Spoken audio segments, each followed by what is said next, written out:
Ils peuvent parfois s'endetter à hauteur de centaines de milliers de francs, les joueurs pathologiques. Et cela ne concerne pas seulement les casinos, mais aussi les tactilos, ces machines de la loterie romande que l'on trouve dans certains bistrots.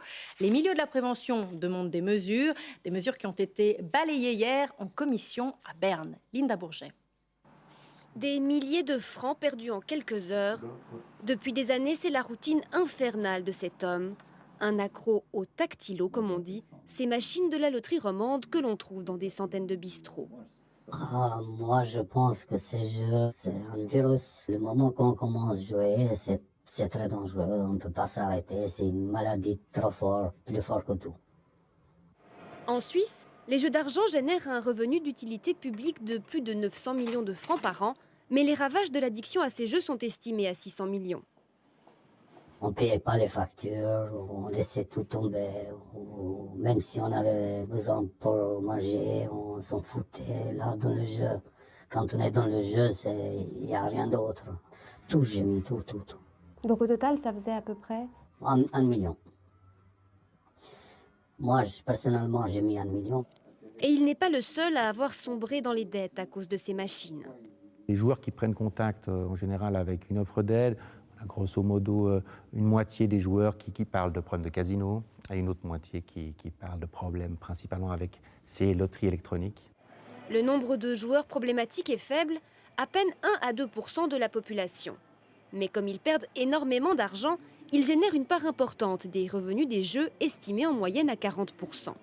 Près de la moitié des revenus du jeu, en fait, on les prend dans la poche de gens qui ont des graves problèmes de santé, des problèmes sociaux, des problèmes financiers. Et donc là, il y a une question éthique qui se pose. Mais l'exploitant des loteries électroniques romandes relativise ces chiffres. Nous menons continuellement des études avec les milieux scientifiques qui nous permettent d'évaluer que cette proportion de population dite à risque ou excessive était extrêmement faible en termes de nombre et en termes de volume. Des études que la loterie romande n'est malheureusement pas à même de produire. Du côté du Parlement, on est en train d'élaborer une nouvelle loi sur les jeux d'argent. Les milieux de la prévention espèrent y glisser un contrôle d'accès à ces machines, mais la loterie romande estime que le statu quo est satisfaisant. Du point de vue de nos détaillants, il est clair que nous les formons, nous les informons à détecter ces joueurs et à faire en sorte que ces joueurs cessent de jouer et se dirigent vers des organismes de soins que par ailleurs nous contribuons à financer. Ce qui est délicat, c'est que le patron de bistrot qui assume cette responsabilité reçoit une commission proportionnelle aux ventes de ces automates et en moyenne, celle-ci atteint près de 2000 francs par mois. Il y a clairement une contradiction entre le fait de vouloir gagner de l'argent avec les jeux et le fait d'avoir une obligation légale de les protéger les joueurs.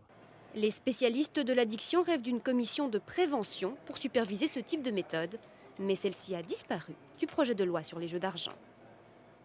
Alors Linda Bourget, justement, le Parlement discute de ce projet de loi sur les jeux d'argent, mais malgré la situation que vous décrivez dans votre sujet, les milieux de la prévention ont quand même peu de chances d'être entendus.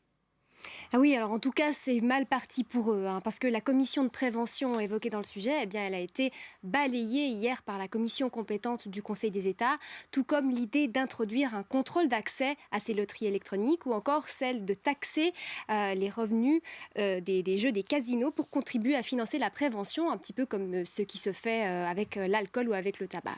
Et ce qu'il faut dire, c'est que cette loi, c'est un véritable exercice d'équilibrisme, parce que d'une part, elle doit protéger les joueurs, ça c'est dans le texte qui a été voté par le peuple en 2012.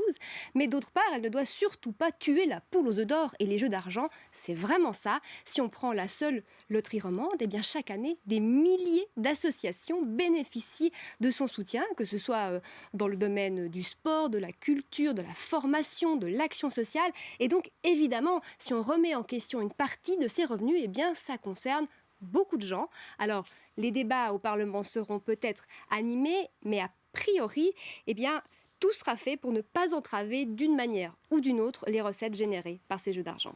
Merci beaucoup Linda.